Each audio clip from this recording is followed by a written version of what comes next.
நேத்துல இருந்து ஒரு டாபிக் வந்து ரொம்ப ஹாட்டா போய்கிட்டு இருக்கு. அது என்ன டாபிக்னு ஹாட்டா போதா? ஹாட்னா அந்த ஹாட் இல்ல. நான் எதுவுமே சொல்ல கேட்டேன் அவ்வளவுதான்.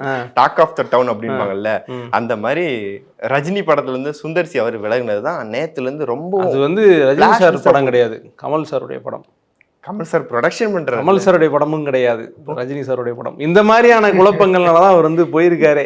ஆமா, அதுக்கு பல்வேறு காரணங்கள் இருக்கு. நம்மளுடைய ஆகாயம் தமிழ்ல, ஆகாயம் சினிமாஸ்ல, ஆகாயம் வாய்ஸ்ல, ஆகாயத்தினுடைய ஃபேஸ்புக் பேஜ்ல, ஆகாயத்தினுடைய இன்ஸ்டாகிராம் ஐடியில, ஆகாயம் வாட்ஸ்அப் குரூப்ல, ட்விட்டர்ல, அப்புறம் டெலிகிராம் இல்ல, இது மாதிரியான பல்வேறு தளங்கள்ல நம்மளே பல்வேறு கருத்துக்களை சொல்லியிருந்தோம்.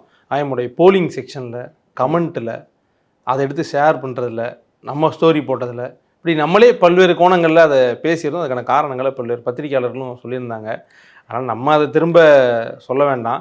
இதனால ஒரு ரிவைஸ் பண்ணுறது, ஒரு அனலைஸ் பண்ணுற மாதிரி அந்த நோக்கத்தில் போயிடும். அனலைஸ் பண்ணுற மாதிரி ரிவைஸ் பண்ண சரி, ஓகே, போகலாம். எல்லாரும் சொல்கிறத நான் மனவேதனையோடு இருக்கேன். அதை பற்றி ஜாலியாக பேசுறதுக்கு ஒன்றுமே இல்லை. நான் வேதனையில் இருக்கேன். பேக் டு ஃபார்ம் மாதிரி அருணாச்சலம் படத்துக்கு போயிட்டீங்களா ட்ராவல்